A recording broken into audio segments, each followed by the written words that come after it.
O pobre clama a Deus e ele escuta. Para os filhos, na liturgia de hoje, o Senhor, ele quer nos chamar a uma mudança. Mas que mudança é essa? O que o Senhor quer de nós? O que ele nos mostra? Pois bem, desde o último domingo ele já vem nos chamando a este aprofundar na fé, a este chamado à conversão. E ao longo da semana ele foi fazendo o mesmo, foi nos mostrando que devemos aprender a reconhecer os nossos erros, a nos arrepender, a nos deixar corrigir, para viver unidos a Ele, viver a vida da graça. No dia de hoje, Ele coroa tudo isso diante desta continuidade que Ele já vem nos mostrando ao longo de todo o ano, mas hoje, de modo particular, Ele nos chama a este elevar, a este corresponder. Desde a oração coleta, aonde Ele mesmo nos coloca em nossos lábios este pedido para que nós possamos peçamos a Ele para aumentar a nossa fé, a nossa esperança, a nossa caridade, pedindo a Ele para que possamos, alcançar aquilo que Ele nos promete, fazendo aquilo que Ele nos pede, fazendo aquilo que Ele nos ordena. E diante disso, o Senhor continua, então, a fazer que possamos progredir na fé e também crescer na esperança e na caridade. E para isso, o Senhor nos mostra um caminho, o caminho da humildade, que Ele já veio, de certa forma, preparando. Mas por que a humildade?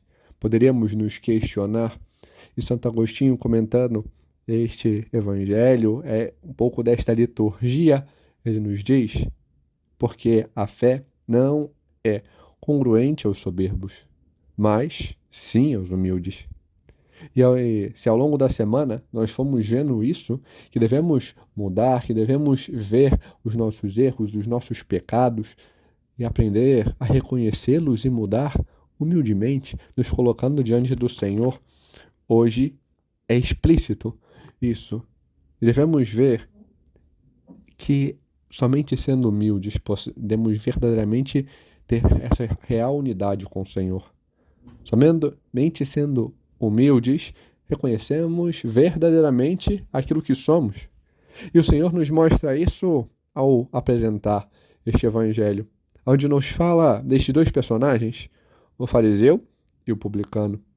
O fariseu que falava de modo soberbo, onde ele apresentava tudo o que ele pensava fazer bem, mostra o que fazia, que dava, que acontecia, diante do seu querer mostrar-se, enquanto o publicano, ao contrário, se colocava humildemente, reconhecendo não aquilo que fazia, mas ao contrário, reconhecendo aquilo que era, pecador, e pedia, Senhor, perdoai-me, pois sou pecador. Este ato de despojamento, para que possa então encontrar com o Senhor, se colocar diante dele. E o Senhor mesmo apresenta isso. Ele vê, ele então, que, como vemos na primeira leitura, se apresenta como um juiz que vê o interior, um juiz que é imparcial, e vemos isso próprio na primeira leitura, um juiz que não é parcial, mas que julga com justiça. Diz exatamente sobre estes dois, que o publicano voltou justificado enquanto o fariseu não. Poderíamos perguntar, mas por quê? O fariseu, que de certa forma conhece e tal, por que ele não voltou justificado? Primeiramente, diante da sua soberba, que o impede de pedir perdão. Ele não pede perdão. Ao contrário, ele vai mostrando o que era e o que não era, ele vai se elevando.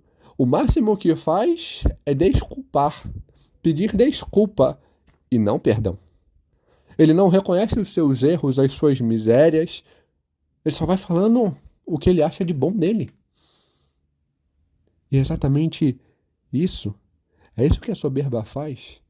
Nos impede de reconhecer aquilo que somos, as nossas misérias, o nosso nada, e nos colocar diante do Senhor. Humilde não. Humilde tem fé. O humilde tem esperança, sabe que em Deus ele deve esperar, sabe que é Ele o seu tesouro, que o Senhor é o seu tudo, o seu tesouro, aquilo que mais quer. E assim, sabe abrir-se ao amor, abrir-se a essa caridade, esse ato de inteira doação, total entrega, sabe corresponder àquilo que o Senhor lhe dá. E é isso que o Senhor mostra para nós. É isso que o Senhor quer de nós, que sejamos humildes, que tenhamos uma fé humilde, uma esperança firme e um amor ardente. E é exatamente isso que São Paulo apresenta-nos na segunda leitura, quando nos diz: combati o bom combate, completei a corrida, guardei a fé. Ele mostra que buscou em tudo a vontade de Deus, chamou ao Senhor, é Ele o seu tudo. Ele clamou a Deus, pediu por Ele, pediu o seu auxílio. Também nós devemos aprender a fazê-lo, a pedir ao Senhor, a nos colocar diante dele, a reconhecer o que somos, o que fazemos, e nos deixar corrigir, isto é, lutar este bom combate contra nós mesmos, a completar esta corrida, ou seja, buscar aquele que é o motivo da nossa esperança, Cristo, e aprender a guardar a fé, este encontro com o Senhor que nos transforma, este dom que Ele nos dá e gera em nós vida. Não adianta meramente fazermos coisas, vamos aprender a ser, porque se nós não somos de fato, nada fazemos.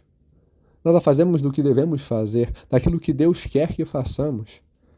E é isso que devemos entender. Aquilo que apresenta São Basílio, que se somos correspondentes a Ele, se fazemos aquilo que Ele quer, então temos esta elevação de alma que consiste no dominar a tristeza e suportar as tribulações com fortaleza, menosprezando assim as coisas terrenas e aspirando às coisas celestes. Se verdadeiramente sabemos corresponder ao Senhor, se somos verdadeiramente um com Ele, então sabemos deixar de lado aquilo que nos abate, aquilo que nos puxa para baixo. Sabemos que as contradições que se apresentam no nosso caminho não nos devem levar à tristeza, à angústia. Não, se sabemos corresponder ao Senhor, não são as tribulações, as humilhações ou aquilo que vem contrário a nós que nos abaterá, porque sabemos verdadeiramente com fortaleza suportar para corresponder ao Senhor.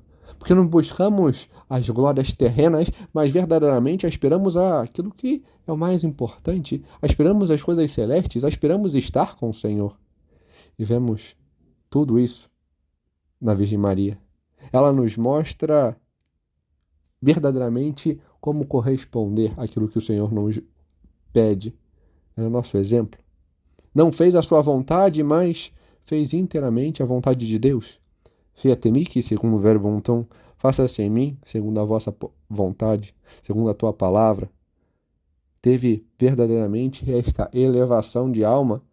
Ela, diante da fuga do Egito, diante da perda do menino aos 12 anos, diante da perseguição que nosso Senhor sofrera, diante da sua paixão, cruz e morte, ela não se deixou abater pela tristeza, pela angústia, pelas contrariedades, mas ao contrário, ela tudo suportou com fortaleza, unindo-se em tudo a Ele. E é ela, a humilde escrava do Senhor, é ela, a nossa mãe. Acorramos a ela, para que com ela aprendamos a fazer o que o Senhor quer que façamos, corresponder à sua vontade para nós, sendo verdadeiramente humildes, como ela o foi. Amém. Glória ao Pai, e ao Filho, e ao Espírito Santo, como era no princípio, agora e sempre. Amém.